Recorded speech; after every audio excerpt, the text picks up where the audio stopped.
P D M کا جلسہ منعقد ہونے جا رہا ہے 13 دسمبر کو۔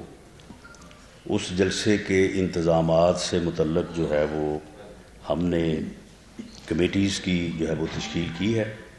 پرویز ملک صاحب جو ہیں وہ ہمارے کنوینر ہوں گے اور سیف الملوک کھوکھر صاحب جو ہیں یہ ڈپٹی کنوینر ہوں گے، اور انشاءاللہ تعالی یہ جلسہ جو ہے یہ مینارے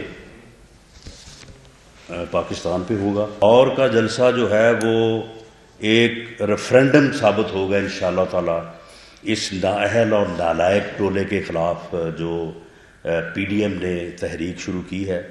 اور یہ کہاوت ایسے ہی نہیں ہے، یہ سچ ہے کہ لاہور جاگتا ہے تو پورا پھر پنجاب اور پاکستان جاگتا ہے۔ انشاءاللہ تعالی 13 دسمبر کو یہ ثابت ہوگا کہ لاہور جاگ اٹھا ہے، اور اس کے بعد انشاءاللہ تعالی پورا پنجاب بھی جاگے گا اور پورا پاکستان بھی جو ہے وہ جاگے گا۔